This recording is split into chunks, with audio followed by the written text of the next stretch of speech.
right, what is going on, everyone? Hope you are doing good. Sorry, I'm a minute late. I'm a 1 minute late.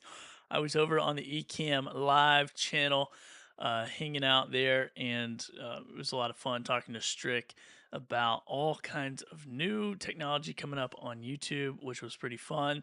And I don't really play in the YouTube space that much. I'm obviously building a channel, and I do have another channel where I do a lot of review videos.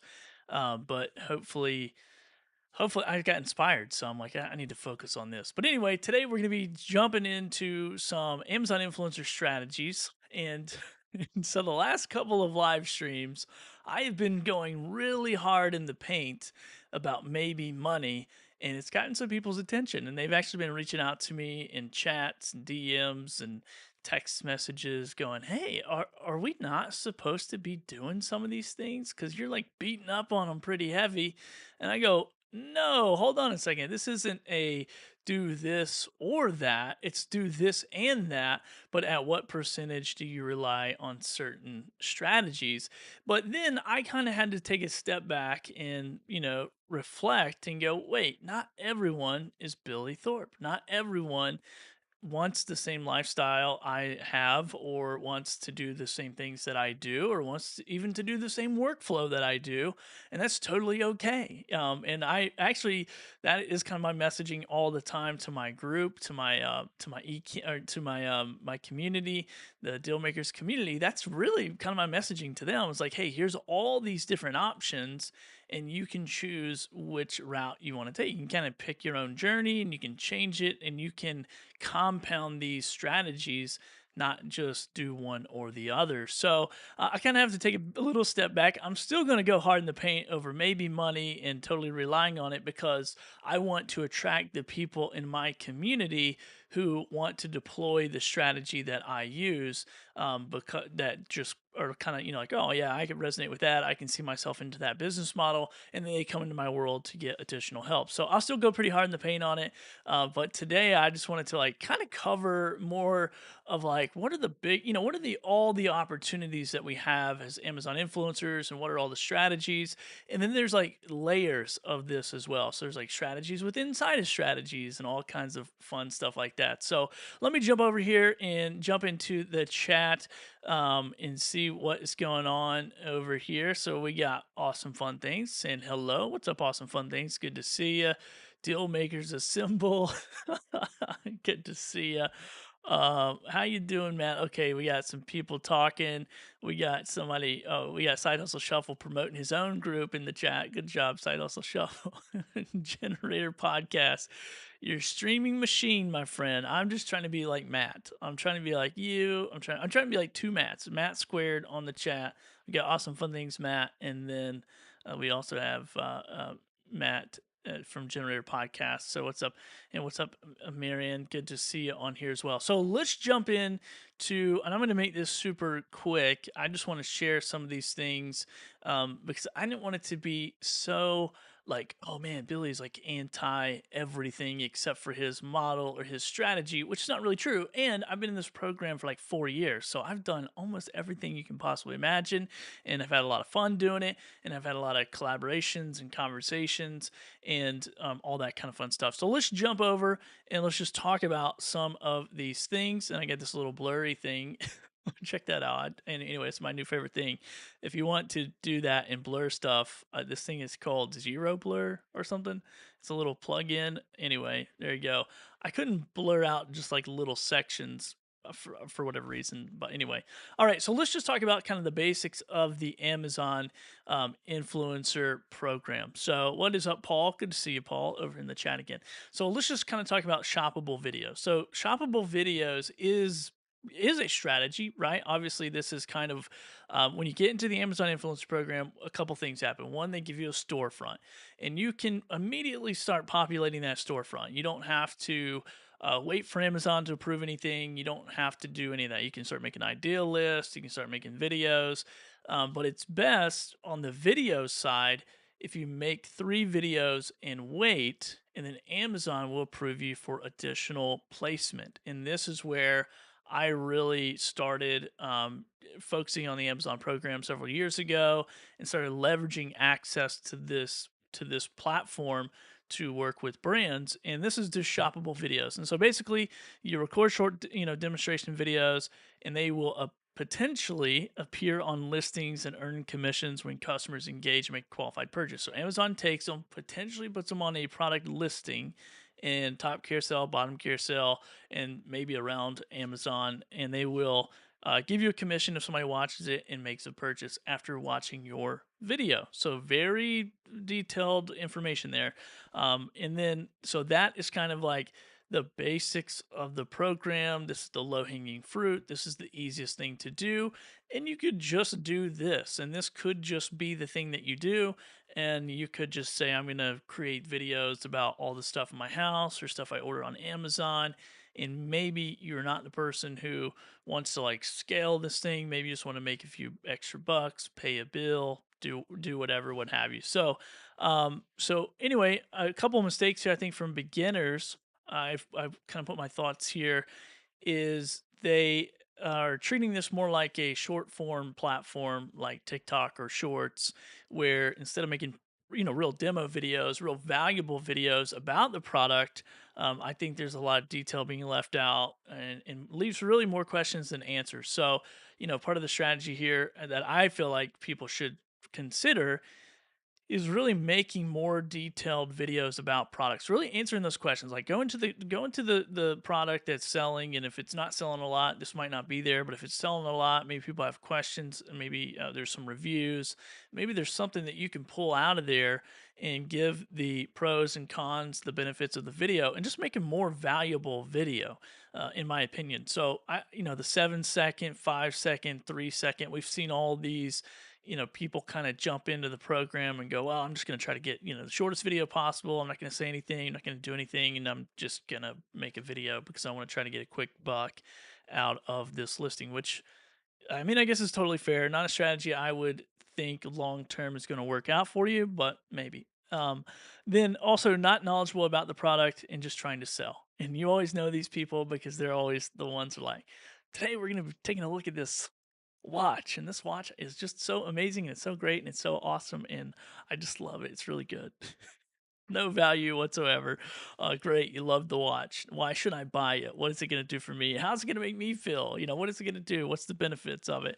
And then another mistake I think that beginners really make in the beginning is they don't upload enough content. And I see this all in these Facebook groups of not uploading enough content. They're not building momentum. The more content you upload, the more momentum you're going to build. And there's, I think people get paralysis analysis. It's like you are in all these Facebook groups and there's all kinds of stuff going on, which we're going to talk about a lot of those things, but there's all kinds of noise where it's like, I'm doing this, I'm doing that. How many videos am I making? Am I making 2 videos or 3 videos? Am I tagging 1, 2, or 3 products? And there's all these questions and it's just too much consuming and not enough production. And so I think this is one of the biggest, strategies for somebody is to produce more content than you consume. And that could be across multiple platforms, and stop looking for the easy button. There's no easy button. I know we're all looking for the easy button. At some point in this business, I have looked for the easy button. I have searched every nook and cranny and crack and corner, and the only button there is the record button. So I'm sorry to tell you, there's no easy button, and you can research products, and that is a strategy as well. It's to like get some of these programs, get some of these softwares. Now people are making them for Amazon influencers, but before you used to have like Helium 10 and some of these Amazon selling platforms to be able to go and say, okay, what's the probability that this is going to sell through. But what you can't control is what is the probability that I'm going to end up on the carousel? What is the probability that I'm going to end up, in that they're going to leave it on the carousel and for how long? Like those are some of the questions that we can't answer. But you just want to make sure you're producing more than you are consuming. So real quick, and then I'm going to answer a question I just saw pop up in the chat. Actually, I'm going to move my chat so I can see it here a little bit better. Wait, how do I want to move this? There we go. All right. So anyway, it says batch record. So pro tips here is to batch record multiple products per session. So if you put some time on your schedule and just batch record your videos, I do this my workflow is every day in this business, but There's some days that are real heavy recording days where I will batch stuff up. I will have B-roll prepared. I have a whole workflow that I do with Ecamm to make sure I do stuff in one take and able to show multiple cameras and all this stuff I won't get into. But the thing is, batch record these sessions. This is going to be super valuable to get more content out than not. Focus on showing product value visually. How do you do that? And one example I always say is like if I have this phone charger, this is a wireless charger, and I bet if maybe not for Apple products, but other products, if I got on a phone charger, picture this thing is a 3D mock-up, has lightning bolts coming out of it shooting into the phone. Like, is that what's happening here? No, it's not. So show the product, show the quality, show the value of the product. And sometimes it's all people want to see. For me personally, all I want to know is, does this come with a USB-C cable or do I have to buy one? Does this come with, speaker covers or whatever, or do I got to buy one? How does it hook up? Like, that's the questions that I'm always trying to ask. Focus on showing the product value visually. Another tip here is work on making your videos stand out. Go look around and look at a bunch of Amazon influencer videos and just go, what can I do different? And that might just be turn the light on. Jeez, that might just be get a tripod for your phone. That might just be get a cheap lavalier microphone. It's like it doesn't take that much more energy or effort to have a video that will stand out. And this really depends on the purpose of your business and what your goal is long term. So my goal is to work with brands. That's what I want to do. That's where I think the most consistent amount of revenue is over a long period of time. And that's what I'm after. And so I want to make videos that they love. That way they will hire me to continue to make videos for them. So anyway, whatever you do, track your progress and repeat productive activities. So if, when I'm first got into this business, I'm like, okay, how can I make 5 videos a day? Great, got that down. How can I make 10 videos a day? Great, got that down. One time I had to make 35 videos in one day. And okay, cool. I know I can do that. That's pretty awesome. So I documented what are the things that I need to be able to do that? What's the software I need? What positioning in my camera? This particular type of product, if I'm going to shoot this product, what style am I going to shoot it in? How am I going to shoot it? Am I going to bring in B-roll? Whatever. I mean, there's so much to this workflow method that I could talk about forever and ever. But just get your progress down and track your progress and whatever is productive activity. Just be able to repeat that because this is a repeatable, scalable business if you can get that workflow down.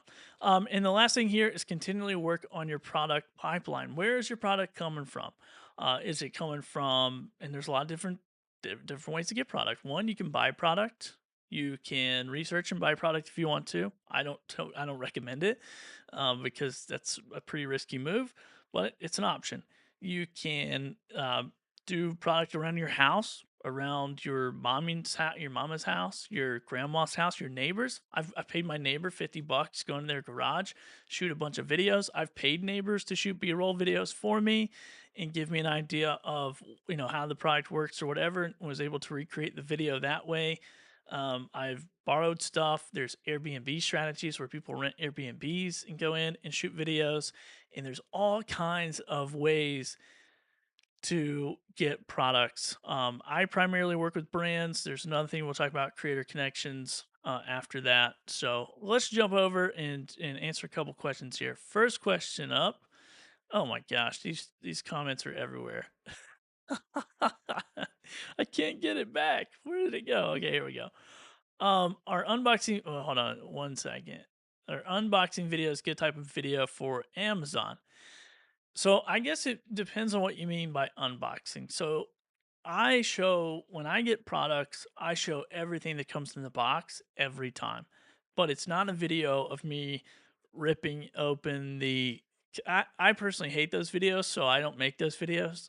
But if I see a video where somebody opens the physical box and they start ripping off like the packaging, I just go to the next thing. I'm like, I'm not even gonna watch. Don't care what you have to say.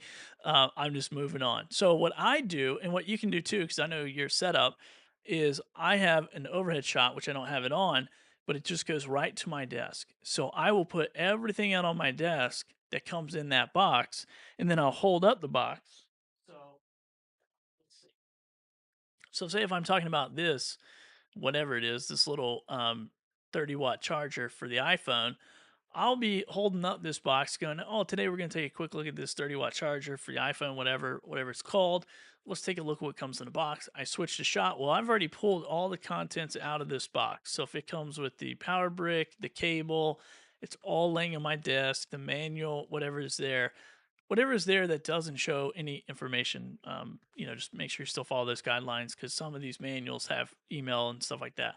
And then I'll have it all on the desk and I show it, plug it in, show it how it works, all that kind of fun stuff. So you can do unboxings, and that's a great question. So you could do unboxings, you could do I do a lot of first thought videos because I don't have products for a really long time. So they come in, I go, oh, this is my first thoughts about this. I do demo videos. So if it's how it works, I'll kind of walk through, not super like tutorial videos, just a quick, here's the power button, here's how you turn it on, here's what this does, here's how this plugs in, and kind of go from there. So there's a lot of different strategies with those types of videos. Let's see. Video titles. Do you recommend them being creative, hook, or just mirror the product name?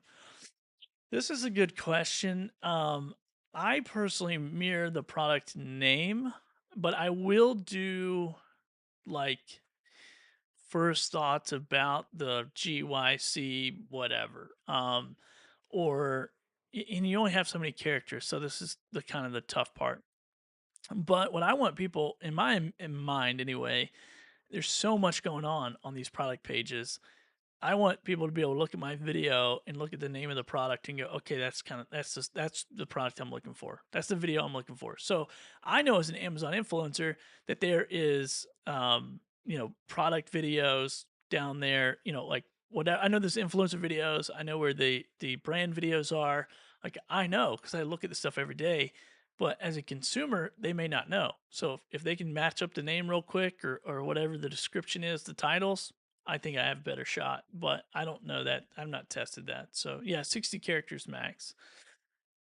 No, not ASMR videos. I don't like those, but really unboxing all sides of the box and what comes inside the box. Yeah, I would. Yeah. I mean, I'm just talking about ripping packaging off. I mean, I've seen people just talk about the product as they're opening it. I'm like, okay, whatever. Anyway, yeah, you can do that. You can do any of that stuff, which works out. All right, cool. Let's move on here real quick. So let's talk about the pros and cons of these shoppable videos. One, I think the pro is these are the main thing to make money on Amazon. Like this is the main leverage point. So I don't think it's really optional. You just gotta do it. You gotta make them. And they're kind of evergreen-ish, and I'll say that because I have 4,158 videos up, and about 800 of those are non active on where the products are no longer available is what I'll say. So it's kind of evergreen-ish. They'll last as long as the product lasts. But it doesn't mean that you're going to make income every single day or every single week or every single month. And there's product life cycles and there's old product that move out, new product that move in, V1, 2, and 3 of different products. It depends on what category you're in. So, especially if it's companies that like I work with, they change products like I change underwear at least twice a week. So anyway, yeah, that's a bad joke, but yeah, so it's kind of passive, and then it's also fully inside. So here's another pro: is fully inside of Amazon's ecosystem. So I'm not having to bring traffic out. Amazon saying, "Hey, here's our audience. Educate them, get them to make a buying decision." And if that decision is yes, after watching your video, we'll give you a commission from it, which I think is pretty nice.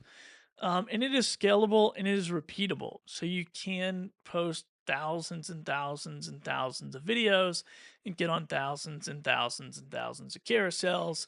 Once again, we don't control the placement, we don't control the time frame. That's part of the frustration. And then some of the cons here, just a couple off the top of my noggin. It's slow to start earning. It takes a little while to get going, And then once again, the algorithm controls placement after the upload. So that is the bummer. And that's the thing I talk about all the time is there's so many things we don't control in the algorithm in the process. Let me get something to drink. Here we go. All right. What else we got? Amazon live stream. So live streaming used to be hugely popular. It was awesome. You could get on there and just crush it. And now I think it's strategic for other reasons. Um, and so you could go on Amazon Live and feature carousel products in real time and earn during that stream if you get people watching you. And that's the thing. That's a big if. And the cool thing about it is back then, back in the day, it used to be awesome. I mean, it used to be so good. I don't know what happened to it. Maybe it'll come back.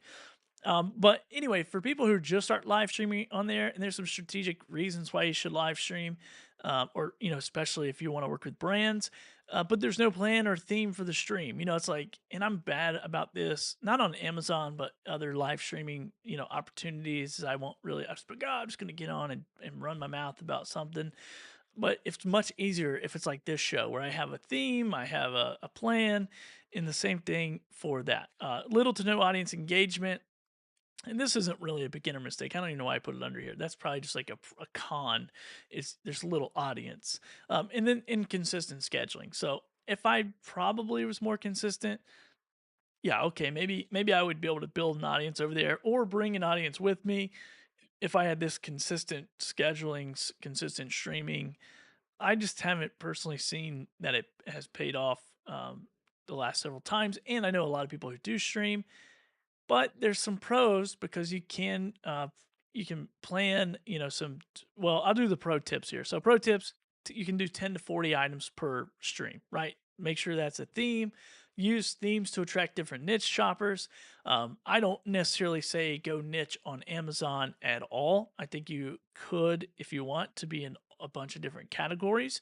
But if you're going to live stream, have that thing really be in that niche category. What's up, Chrissy? I see you jumping in there. Side Hustle Shuffle says the golden years. Yeah, those were the golden years. Those were the year of the golden goose that just pumped golden eggs. It was great. So so I would use the themes, and then another thing you could do is you could repurpose those live content. Now, personally, I'm not very good at going live, staying on pace, and then chopping that up into shoppable content, but you could. And that could be a strategy where you kill all these birds with one stone. Is I'm going to go live. I'm going to talk about these products. I'm going to edit. I'm going to chop these up. They're going to become the short shoppable videos and kind of do the two things at once. I personally think it's two different pieces of content, two different styles for myself. So I'm not diligent enough to make that live show, that really long piece of content to make sense in shorter forms. So yeah, it's very interesting. So some of the pros here is higher visibility opportunities for brands and sellers. I talk about this all the time. If you want to work with brands and sellers and you want to get their attention, go live stream right now. Right now, go live stream, and you will start to see more brands and sellers reach out to you if they like what they see. And then you can also build an audience long term to level up for different perks later. The cons of a live streaming process is going to be time sensitive setup, right? It's like even with this stream, it's very simple, but I took time to prepare, to set up all this fun stuff. You get lower return on investment until the audience grows. So you might be sitting there spending, a couple of hours building the show. Maybe you're building, spending an hour or two doing the show, and you're not going to maybe make any immediate return on investment. And then it requires reliable gear, connection, internet, all that fun stuff, as opposed to just like, and it's a learning curve, like to set it up, because if you're like me and you got to be a nerd and sit in your studio, then I got to get the app on my phone, and then I got to do RTMP connections, and then I got to make sure it's the very stream quality, and I got to test it, and it's just like a big pain in the neck sometimes. Chrissy says the hard part about going live for Amazon is you need to hold on to all the crap instead of selling right away. Yeah, I mean, if you have products from like brands and stuff like that that you're not that you're live streaming for. And I think on like other platforms like TikTok or something like that, it might be a little bit better opportunity. I don't know. I went live over there in a really long time. So anyhow, ideal list, storefront optimization. I don't really focus on this too much, but I thought I'd throw it in here because there's people who crush it. There's people who crush it with video or with photos. There's people who crush it with list. So you can curate all these different product lists under themes. You can optimize your storefront layout, and I mean, you don't have like super amounts of control, but you can. Like, I have a list on there of live streaming gear. And so anytime anyone asks me, what live streaming gear do you have? Actually, it'll probably be in the description of this video. Like, I'll put it in there. And so it makes it really easy. So I go, here's all the stuff in my studio. So if you have questions, you can jump in there and take a look around. What camera, what lights, what lenses do I have? I mean, I have it all in this curated list. So I think a couple of things beginners make mistakes on is it's either empty or irrelevant list. Maybe they've thrown something together because it's kind of like building a wish list. So it's not really that difficult, and you can go in and it's basically just a bunch of different list names, and you can assign different products to that. And then if you're really focusing on it, you could probably do seasonal updates, things like that. Especially if you're pushing offsite to your storefront, I think this might be better for you. And just some tips here. Once again, I've done these things in the past, but I haven't really focused on them recently. So I'm not going to say, oh, do these things and you'll make all kinds of money. Actually, I never say that. I just say, here's what I've done to make all kinds of money. You should try it out. So just get my phone here real quick. I just threw it on the floor. So creator top picks or a start here section. So you could do that if you have like your favorite things. Like one of my favorite episodes of Oprah was like Oprah's favorite things, and then she would give everyone her favorite things. You get a car, you get a car, you get a car. Anyway, and then you could also add some key rich descriptions in those videos or those things, and then you could update quarterly as well. And it's simple to maintain. So this is the pro of it. Easy to share with your community or your audience, and works well with other strategies. And one of the strategies of working with brands, these could be brand placements. So if there's, and especially on your storefront, you can pin stuff. I forget to put that in there, but you can pin stuff to the top as well. So that is a placement. I just sold one of those placements the other day. And so I think of everything as a placement. Like, oh, you want a curation? That's a placement. I can curate a whole thing of your products and place, anyway. But it's, kind of a low income potential. Even though some people say they crush it, I've never personally, seen anything come off of that. So, next thing here, and real quick, I'm just talking about, and if you just jumped in, I'm just talking about the other ways to monetize with Amazon because I've been a little bullish in the paint. I've been going hard in the paint about maybe money, but I realized that not everybody wants to do my strategy, which I've never thought that. If you ask my mastermind group, Matt Haas in the audience, he always says, like, oh, dude, I love that you give all these options and then just tell people, like, whatever strategy works for you is the strategy that's going to work for you. And I think that's so true. And it's not this one or that one, but it's like, how can we compound some of these things together? But I also think long term, what do you want to do long term? Do you want to work with brands? Do you want to get paid quickly? Do you want to have a consistent stream of revenue that you have more control of? I think there's better strategies than others for that type of business. But right now, if you're just starting out, you might just be like, I don't really care. I just want to make some money and make some content. You want to make some money, make some content. This next thing here is affiliate links or offsite traffic. And how this works is you share your affiliate links like on YouTube, TikTok, blogs, earn commissions from clicks and purchases. A lot of beginner mistakes here: not tracking links properly or keeping up with those. Make sure they're solid. Skipping FTC disclosure. I see this a lot, and this is not just for offsite traffic.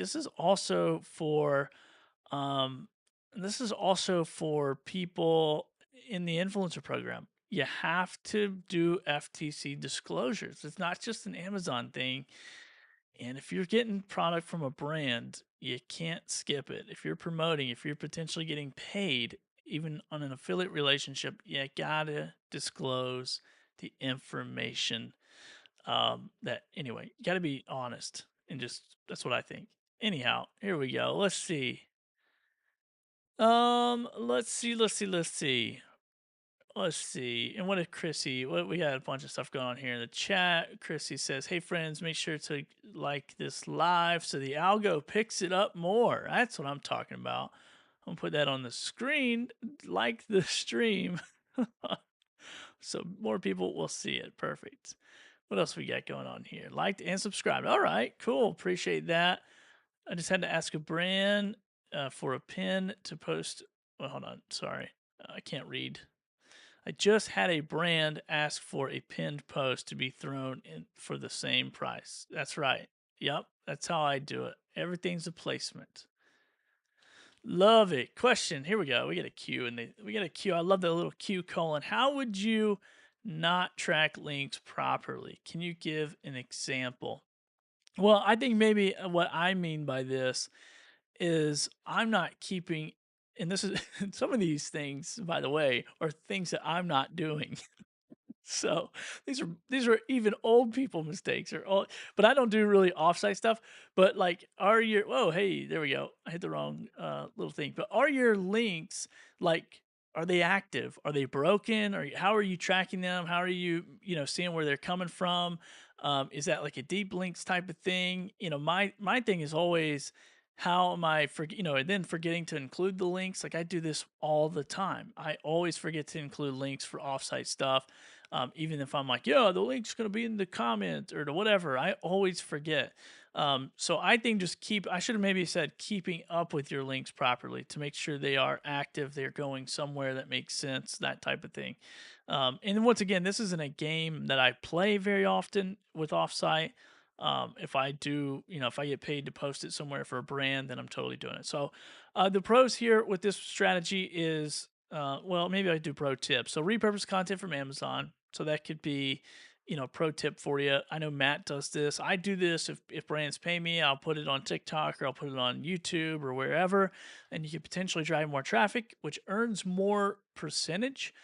So if you bring a client or customer or whatever to Amazon, they're going to pay you a higher percentage than if you convert someone on their platform.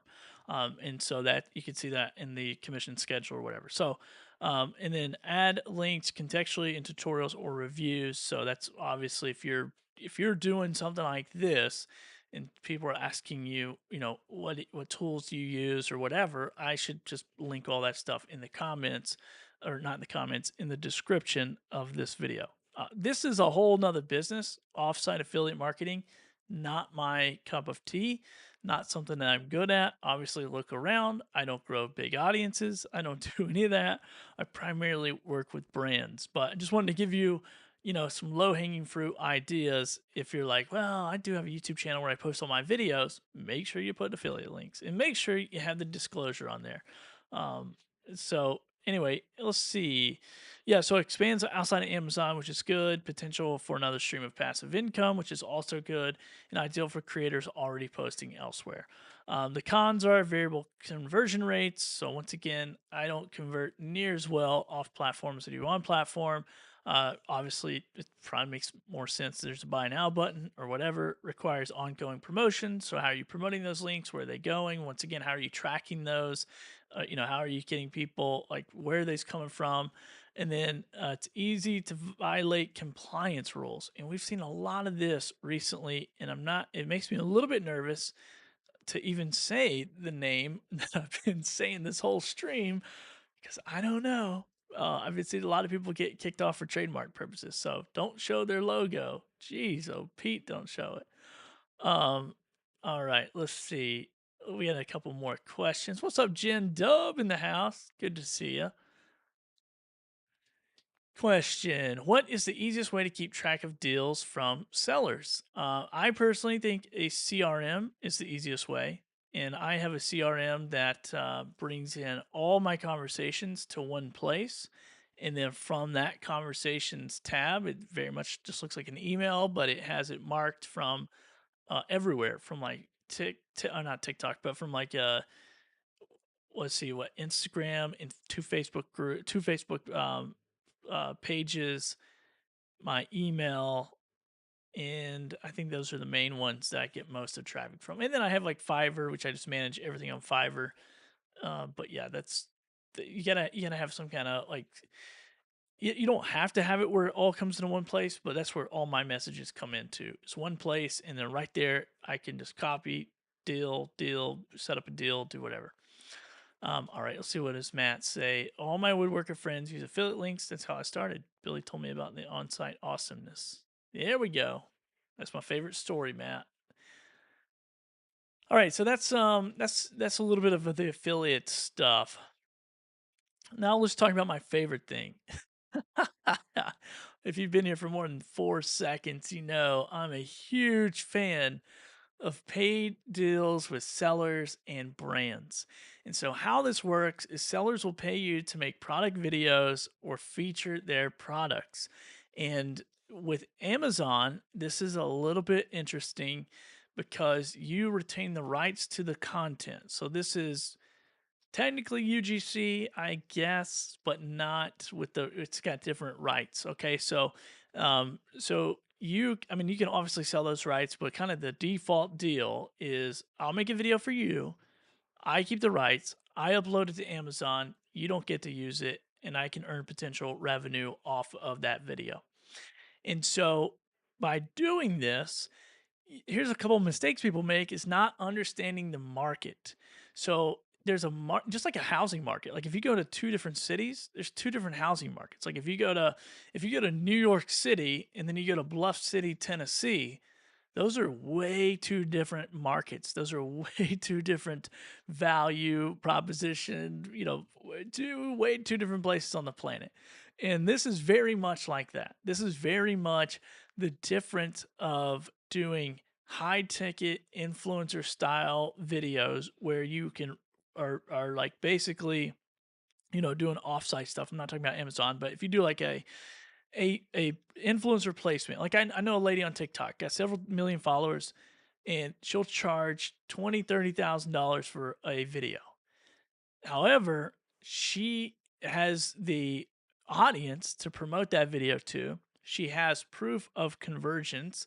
She has the receipts. She's confident to get those results for that brand, and she's been doing it for a really long time. However, this is not that market. Okay. This is what you have to understand. So she's the New York market, and we're the Bluff City, Tennessee market. Never heard of that place, have you? Exactly. It's where I grew up. And it's a very small market. But the difference here is like it's a low ticket offer, but it's a high frequency deal. So these companies, primarily in China, have a ton of product, but they do not have a ton of budget per video. So you can do a low ticket, high frequency offer and make a decent living out of it. And I've done this for several years in a row and leverage that. That's been my product intake. So earlier I talked about know where your product pipeline's coming from. That's my product pipeline. And that's also a financial pipeline. That's also an income stream. And so not understanding the market, you'll get crushed in this game because you got to understand who you're dealing with and what part of the market you're in. And if you don't get that, you will overprice yourself and you will not do the important thing, which is one, negotiate. So you don't have any negotiation skills, you got to figure those out because even if it's a low ticket, there's some negotiation that needs to be done. You gotta have a workflow strategy. So another mistake is you got a poor workflow strategy. If you're spending 2 hours on a video, you're not making any money in this game. And this is the game I teach all the time. This is the strategy I teach and live by and love. And I think for me and people like me, it's the best strategy. And for several reasons. But once again, I'm sharing them all because I want everyone to go, oh, I don't really want to do that. I want to do something else, which is totally fine. But anyway, so you got to have a good workflow strategy. And then if you have a lack of quality content, then you're not going to do well either. So you got to have good quality content, quick turnaround time, good workflow strategy, the ability to be able to negotiate and be creative in those negotiations. And then understand, like, I'm not going to get paid $1,000 a video, but I might over the next year get 1,000 videos. So what dollar amount do I want to assign to the 1,000 videos? And it does add up. And I make more money off of this part of my business than I do any other part of my business. especially this year because my resale site, I haven't figured out where I live.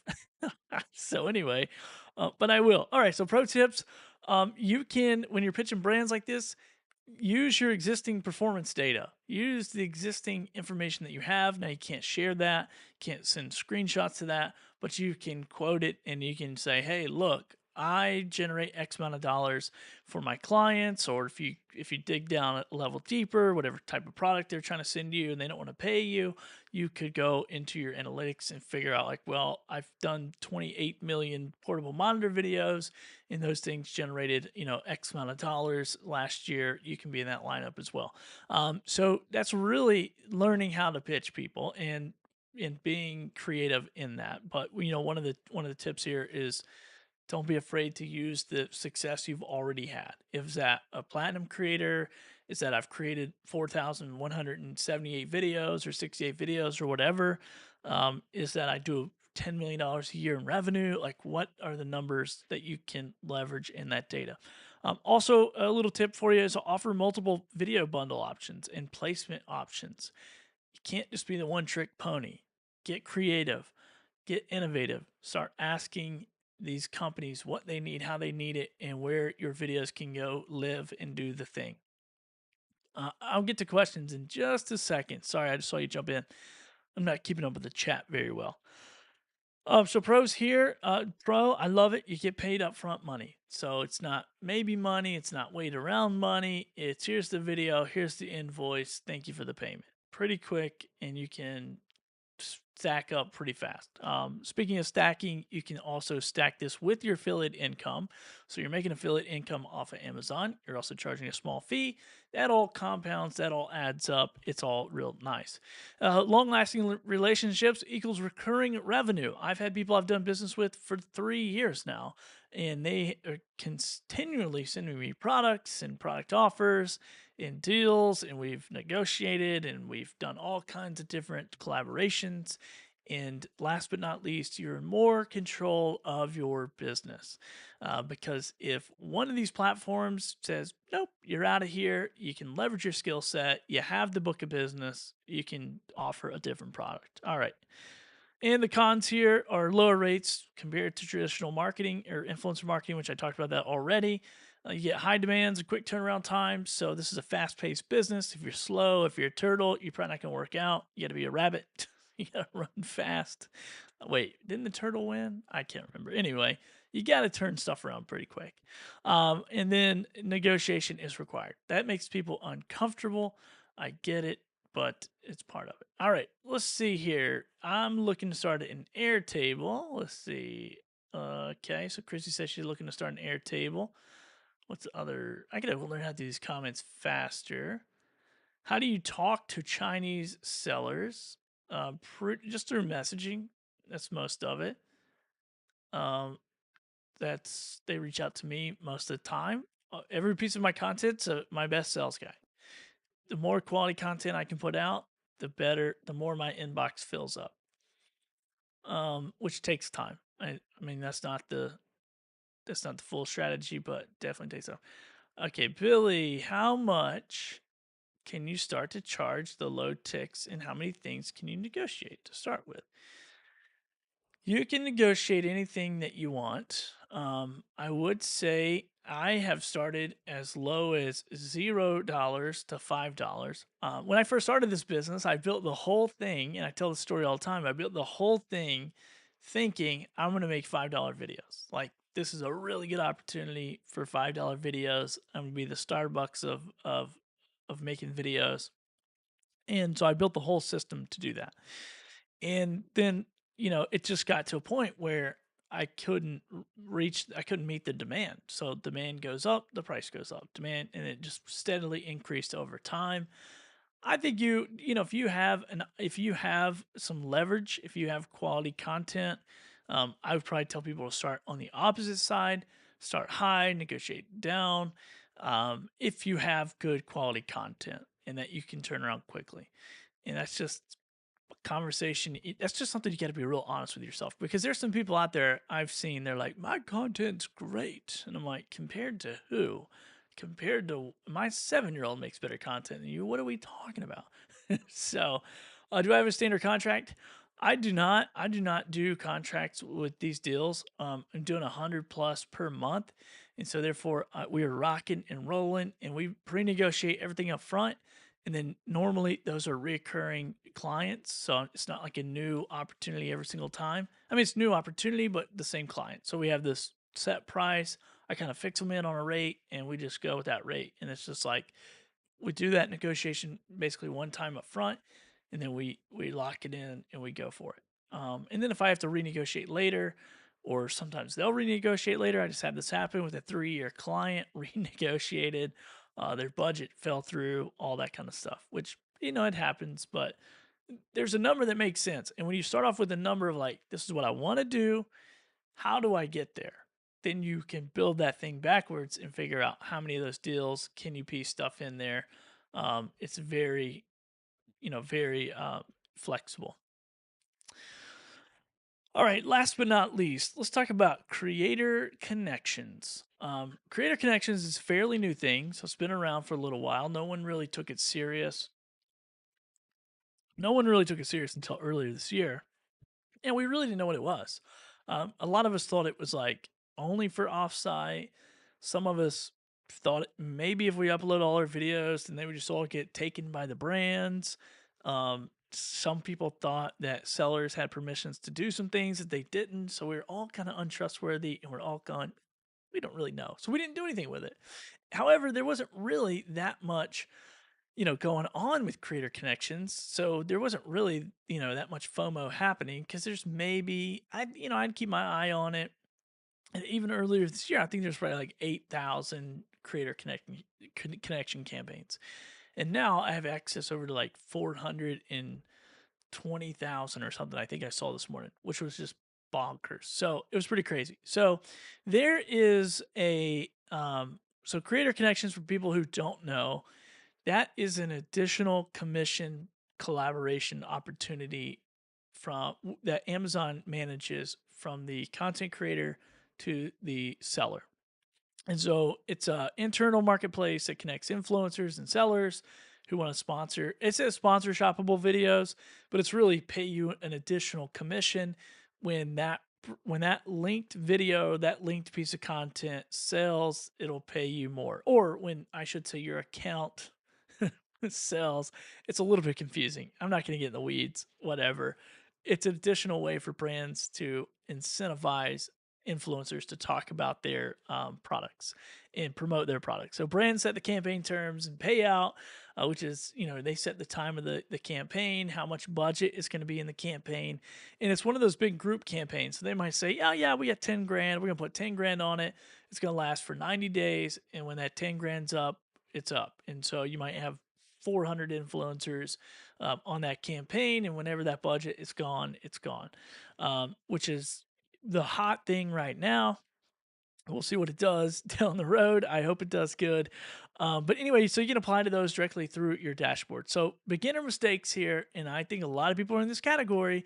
They think the campaign replaces the affiliate income, which it doesn't. It's just an additional into your commission. So I think I even told somebody the other day, I think they just pay you the highest one. But what they do is they pay you the highest campaign. So if a brand has multiple campaigns and one's at 10%, one's at 15, they'll pay you the 15% commission, not the 10% commission. And so I thought it replaced your affiliate income, but it would just be on top of it. So if you're in a 4% product category and a 10% campaign, it'll pay out a 14%, apparently. That's what I read in the terms of service for that. So we will see. I don't really care. Whatever they pay me is what they pay me. I'm not going to go through and calculate all those sales in numbers. Don't care because I'm running a brand deal business. Anyway, messaging brands nonstop for free products. Can we please stop spamming the heck out of them? I talked about this in my other video. I do think there is a strategy to this. Unfortunately, it has been very much just annihilated right now. So the feedback I'm personally getting from brands is they hate this, and they're still putting campaigns on there, so I'm not really sure what's going on. I'm not really sure if they're going to answer these emails and messages moving forward, or how much, or I don't know. But it can be, um, I think treating it as long-term strategy instead of just like here's this little stepping stone in the business, because it's no different than me doing free product videos in the beginning. So I did the same thing. I just had to do it a very manual way because there wasn't these automated ways to reach out to brands. So anyway, but I knew like free product and reselling that product and, getting because additional commission deals are not a new thing. Like we've been doing those for a really long time. It's just the way that you had to get compensated was very complicated compared to how Amazon has set it up now. So anyway, I don't think it's a long-term play. I think you got to build your business. You got to build your micro content business is what I call it. Once again, just my personal strategy, but this is a option. But pro tips here, trick campaigns is paid auditions. That's what I would do.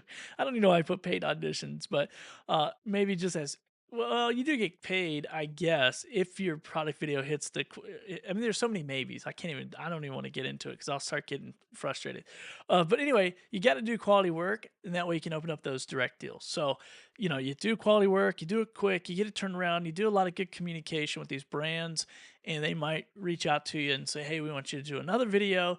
And then that's where you could probably push back and go, "Okay, the first one was free. I get it. You had a creator connection campaign, but I'm so busy. I'm charging now, or whatever. I don't know. Anyway, join my mastermind group. I'll tell you how to negotiate those. Anyway, so track which brands you worked with. So another pro tip, and follow up off platform after the campaign ends. This sounds easier than it actually is. And after I put that in here, I'm like, it's a little more complicated than that. There are ways to get in touch with these companies, but it does take a little legwork. However, might be worth it in the long run. All right, we got another question here. It says, is there a better video layout than the other, vertical versus landscape? If you want to work with brands, landscape all the way. I don't think Amazon cares. They used to have a vertical platform called the Inspired tab on the app. It's no longer there. And this is what makes me nervous about Creator Connections, is of course they haven't. I mean, I don't know what they're doing with Creator Connections on the brand side, but on the influencer side, there's not been too much communication that I've seen. So, but with the Inspire tab, there was like huge campaigns from Amazon to get as much vertical content pumping through those upload links and channels. And anyway, I mean, there's a lot of resources on that, and it just didn't work out, and it went away almost as fast as it came. And we were all excited about it, going, "This is awesome," and it just didn't work. So brands want horizontal video. Let's see. All right.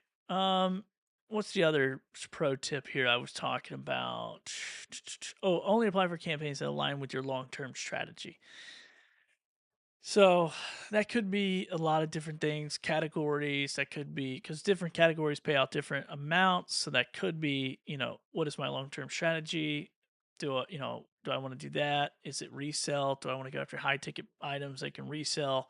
There's all kinds of different strategies that I talk about in my group. And so if it aligns with your strategy, then maybe, or if it aligns with your Christmas gifts that you want to buy and you just want to get them for free, and maybe you can get the attention of the brand. What's up, Bradley? Good to see you, Bradley. Good to see you. Let's see what else. Christy says Inspire didn't work because it was a dumb name. Oh man, it worked for some people. I mean, there's a bunch of people that made a ton of money on that, and they're all trying to get me to do it. And I'm like, I work with brands, dude. Don't care. Not going for the content grab from bait and all that, and screwing up my portfolio. Like, I'm staying where I'm at, and a lot of those people are not around anymore. They lost focus. All right. Anyway, so another thing here: pros and cons for whatever the heck we're talking about, creator connections. You do have built-in access with brands, with paying potential, so you're not really cold pitching them. They know you're an influencer. They see you obviously coming through the messages there.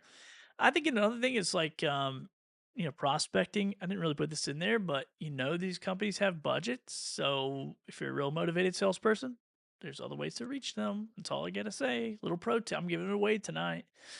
This will stack with your regular commissions, so you can actually potentially multiply it times how much? I don't know. If you have a hot product that's 10%, that's 1%, 1% normal commissions, and it's 10% creator connections, and you hit the carousel, hang out there for a while, maybe you could rack up and do pretty good. Once again, that's a big maybe.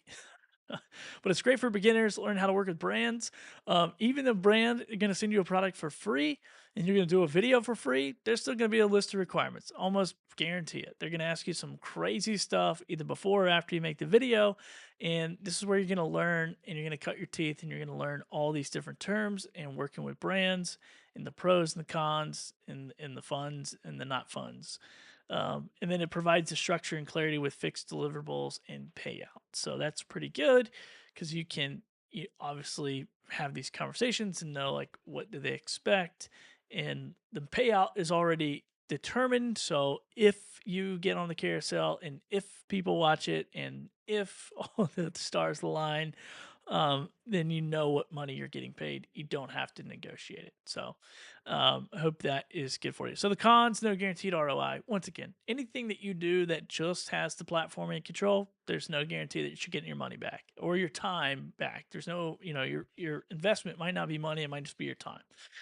Delayed payment falls into your regular schedule payout. So, that's the thing. It's like if it crushes, you're not going to see that money for 60 days, as to where if you work directly with brands, you're going to see that money in a few days after delivering the video. Okay, the video link. And no direct contact with the brand limits long term relationship building. So, you don't really own that list. Maybe you have a strategy of getting that information, but Amazon is pretty picky about people sharing contact info. So I personally never do it in those messages because I don't want them to look at that and go, oh, wait, you're not supposed to do that. You're out. So anyway, there you go. Pro insight: use content or use creator connections to gain momentum and credibility, not dependency.